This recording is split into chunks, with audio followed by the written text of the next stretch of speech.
please give examples of countries that are successful in supporting their creative economy? America has been extraordinarily successful from about the 1850s through to today. It is the most creative country in the world.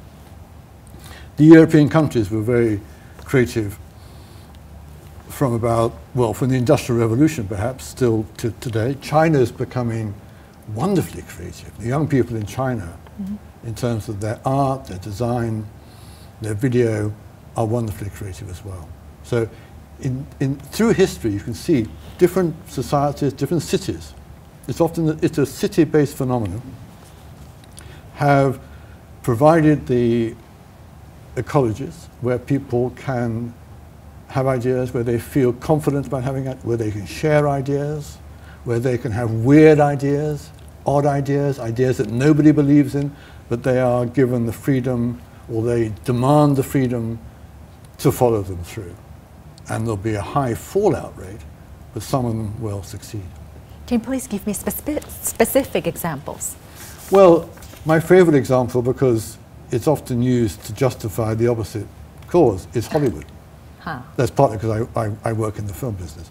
Hollywood was started by European emigres, European immigrants going into America in the 1920s.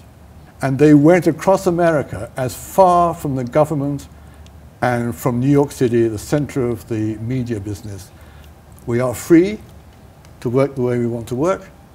And out of that came an industry which is world dominant still, 90 years later, in making movies and making television.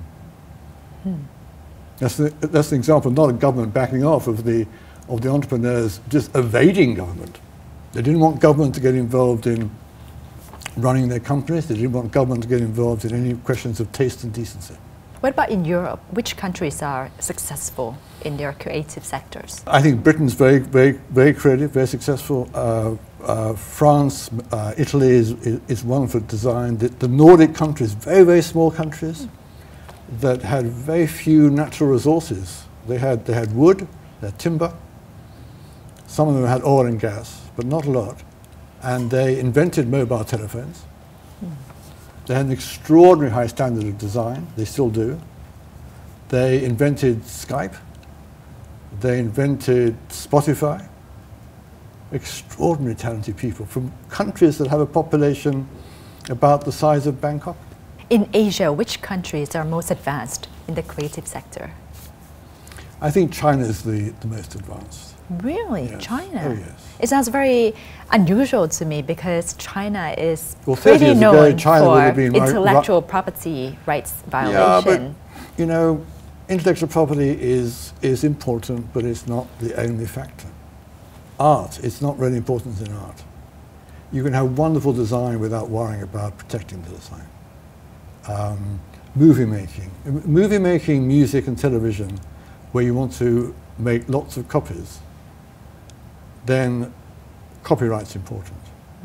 But people are creative or not because of copyright. They're only creative or not because of copyright if they want to use the copyright to make revenue, and they have spent a lot of money on the original product. So I would say China, Japan, Korea, Singapore, I would say Thailand, obviously, Indonesia, Malaysia. For China, can you please tell about how the creative scene is going on over there? Well, it's happening.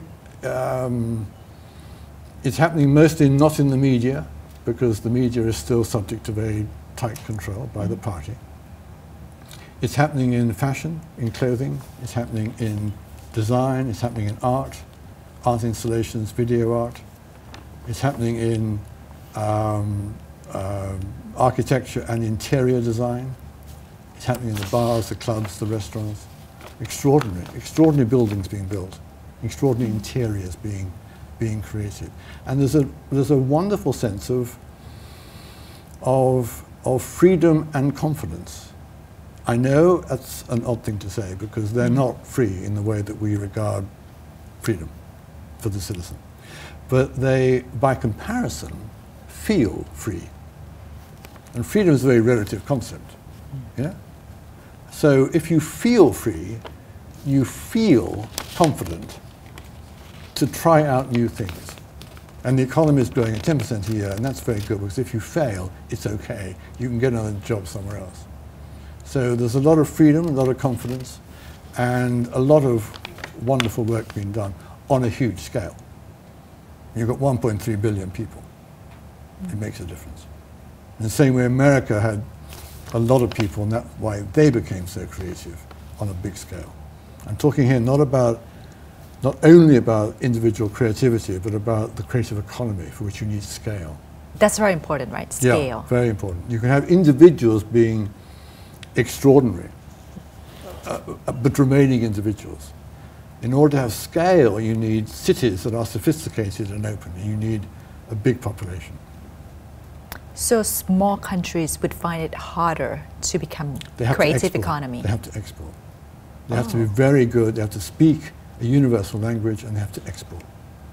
This is why the Nordic countries were very good. They all grow up speaking English, and they're very familiar with Northern Europe and indeed all of Western Europe. Do Western countries and Asian countries have the same approach to building creative economies? Creativity tends to flourish. Creativity flourishes where there is freedom. I don't necessarily mean political freedom, but a certain kinds of intellectual freedom. And it flourished naturally in America, which is a very free country. In Asia, countries, governments want to try and control their creative economies. And my feeling is that's really difficult. And it's sort of impossible. It's like trying to square the circle. You can do a few things to encourage it, support it, to send out signals that you want it to happen, but you can't control it. And if you have a country that is used to quite strong control, that has a 5-year plan, that is used to micromanage the economy, and used to controlling through license or through government procurement how companies operate, then those sorts of governments are going to find it very difficult to stand back and let a creative economy flourish.